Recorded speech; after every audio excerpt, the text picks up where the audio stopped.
Hello guys, आज हम पढ़ेंगे ए और एन का सही प्रयोग करना। ठीक है, देखिए ए और एन का हम सही प्रयोग कैसे करते हैं हम देखेंगे। देखिए इसको करते हैं हिंदी वर्णमाला के अनुसार देखेंगे। ठीक, जैसे मान लीजिए यहाँ पर दिया है एन का प्रयोग तब करते हैं जब हम उसको हिंदी का स्वर आता है उसके अनुसार करते हैं। ठीक है, और ए का प्रयोग तब करेंगे जब हिंदी का व्यंजन आएगा तब करेंगे। क्योंकि देखिए अगर आप इंग्लिश का वावे लेकर चलते हैं तो आपका कहीं ना कहीं गलती हो जाएगा, वैसे ही अगर इंग्लिश का कॉन्स्टेंट लेकर चलते हैं तभी आप कहीं ना कहीं गलती हो जाएगा। ठीक है, इसलिए हम प्रयोग करेंगे किसका, हिंदी का स्वर और हिंदी का व्यंजन, इसके अनुसार हम ए और एन का सही प्रयोग करेंगे। जैसे मान लीजिए यहाँ दिया गया है एप्पल। ठीक है, एप्पल दिया गया है। आप जानते हैं इंग्लिश में कहा जाता है कि जब कोई वर्ड शुरू होता है ए ई आई ओ यू से, यानी कि किसी वावे से शुरू होता है, तो उसके पहले हम एन का प्रयोग करते हैं। मान लीजिए इंग्लिश में आ गया ए, तो यहाँ तो आप एन लगा देंगे। ठीक है, हो गया। अब मान लीजिए उसी अनुसार इसको सबसे पहले क्या हिंदी लगाना होता है, तो क्या करते हैं हिंदी में सबसे पहले इसका उच्चारण लिखते हैं। ठीक है, इसका उच्चारण क्या होगा, एप्पल। ध्यान दीजिए आप एप्पल,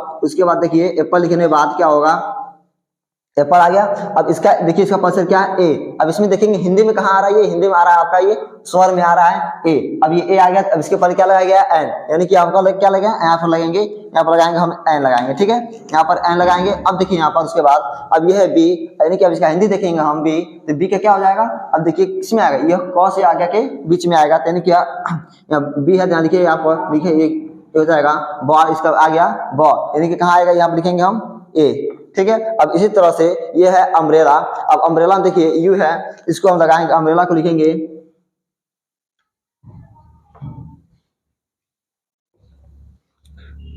अम्ब्रेला, इसका प्रोनाउंसिएशन लिखेंगे। इसका प्रोनाउंसिएशन लिखने के बाद देखिए इसका अ आया, यानी कि हिंदी के स्वर में आ रहा है, तो इनके यहाँ पर क्या लगाएंगे हम, एन लगाएंगे। इसी तरह से अब देखिए यहाँ पर अगर हम इसको यहाँ दिया गया है आवर, यहाँ आवर दिया गया है, अगर हम इसको इंग्लिश के अनुसार लगाते हैं तो ये होता हमारा, देखिए यहाँ एच है, यानी कि इसको लगाते हैं इंग्लिश के अनुसार, तो क्या होता है हमारा, इसमें से लगाते हैं हमको एक कांस्टेंट में आता है, तो यहाँ पर हमको ए लगाना पड़ता है, यहाँ पर हमको ए लगाना पड़ता है, जो कि ये गलत हो जाता है। ठीक है, उससे अच्छा क्या करते हैं, हमको क्या करना है, हमको हिंदी का स्वर देखना है, हिंदी का व्यंजन देखना है। तो पहले सबसे पहले इसका उच्चारण लिखेंगे, इसे हम पढ़ेंगे क्या, आवर, इसे पढ़ेंगे आवर। देखिए ये हो गया आवर, यानी कि इसका पहले क्या आया आ, यानी कि पहला आ क्या है इसमें हिंदी के स्वर में है, यानी कि इससे क्या हो जाएगा, हमको क्या लगाना है, यहाँ एन लगाना है। ठीक है, यहाँ एन हो जाएगा। इसी प्रकार से ये ऑनेस्ट, इसका प्रोनाउंसिएशन क्या होगा, ऑनेस्ट, ये हो जाएगा ऑनेस्ट। अब देखिए ऑनेस्ट हो गया, इसका प्रोनाउंसिएशन क्या है, आ, इसी ये भी आ रहा है हिंदी के स्वर में, तो यहाँ भी लगाएंगे हम एन। ठीक है, यहाँ देखिए दिया गया है यूनिट। अब देखिए यूनिट, और आप जानते हैं यूनिट आप इंग्लिश में जानते हैं कि क्या, जब यू से शुरू होता है, जब कोई वर्ड यू से शुरू होता है उसके ऊपर हम एन लगाते हैं। लेकिन यहाँ देखिए यूनिट से सबसे पहले यहाँ लिखना हमको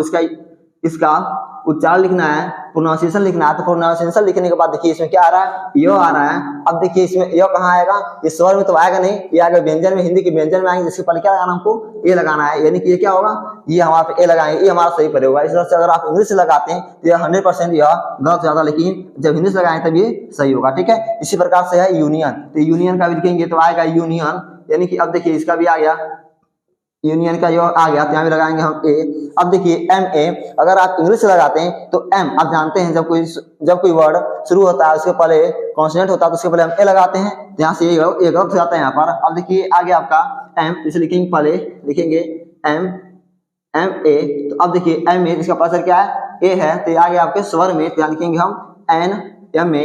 वैसे जाएगा एम एल ए, तो जाएगा एल भी जाएगा एम एल ए, ये आता है एम एल, इसका पास हो गया एम ए हो गया, यहाँ लगाएंगे हम एन एम एल ए। ठीक है, इसी प्रकार से हम हिंदी की वर्णमाला के अनुसार ए और एन का प्रयोग करेंगे, ना कि इंग्लिश की वर्णमाला, इंग्लिश के वावेल और कॉन्सोनेंट के अनुसार। ठीक है, थैंक यू।